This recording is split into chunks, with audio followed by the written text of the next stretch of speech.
Hello there.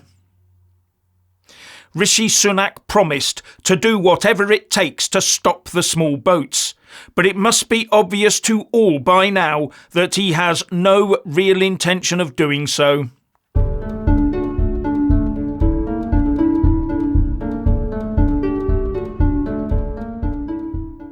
So now we hear that there's an internal cabinet row over the Rwanda deal. Don't swallow it. It's all just window dressing. They have no intention at all of doing whatever it takes to stop the boats. Rishi Sunak said he would do everything it took to smash the English Channel people trafficking trade, even to the point of renegotiating our international agreements, which to me means ditching the troublesome parts of the European Convention on Human Rights or ditching all of it. A convention that is used as an instrument of modern-day lawfare against the UK and its people. A convention of punishment for being a successful country. A convention that is part of a growing global system of people and wealth redistribution. A convention that will, in the end, destroy the UK as a nation. Intentionally. So what did Rishi do?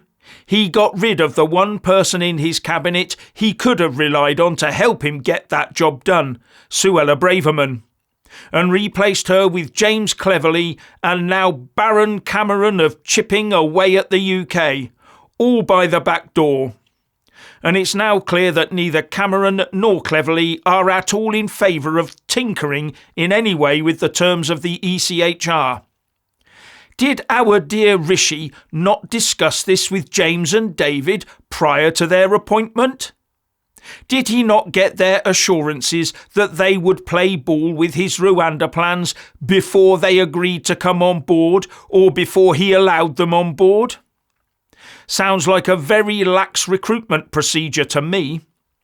After all, we now know that Sunak and Cameron had at least one quiet chat in Number 10 in the days or weeks leading up to Cameron's elevation to the red benches.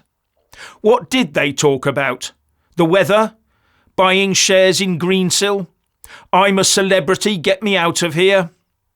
So yes, something stinks. Here's what Rishi said.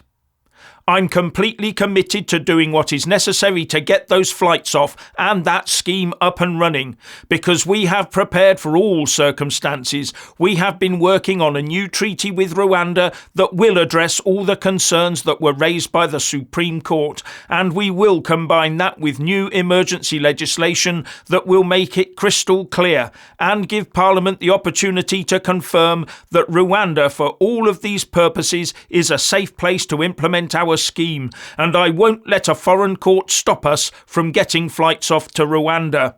This is a reasonable country. This is a reasonable government. But people's patience has run thin, and we have got to end this merry-go-round, and that is what I am determined to do. Sounds all pretty clear to me.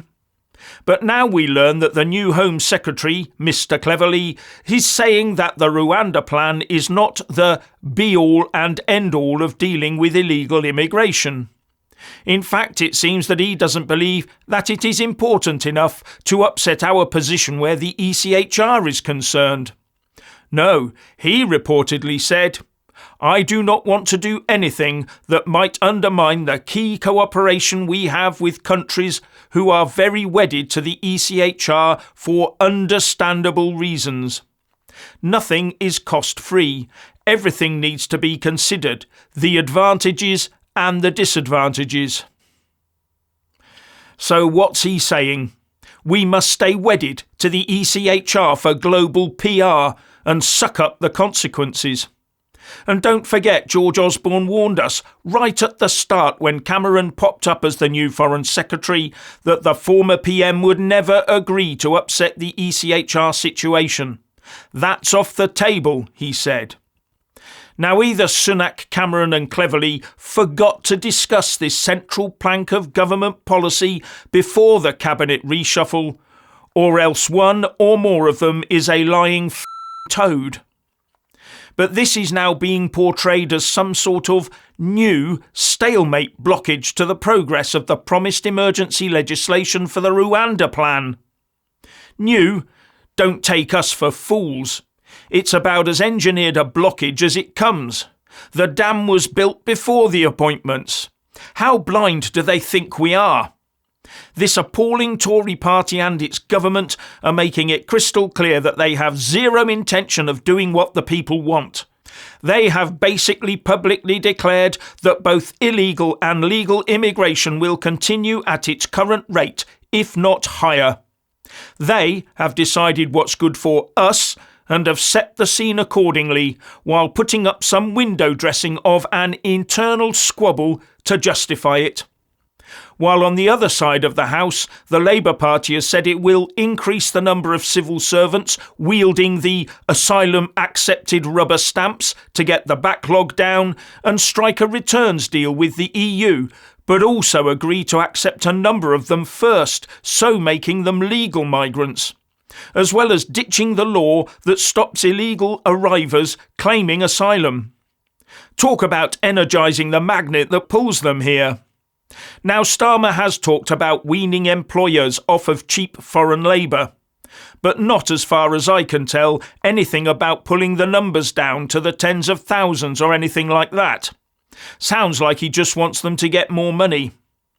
Oh, and have you seen that one of Starmer's 10 pledges also includes the words, full voting rights for EU nationals? By full, that means in every election, including general elections and referendums. A privilege not afforded to non-naturalised foreigners in any other country as far as I can see.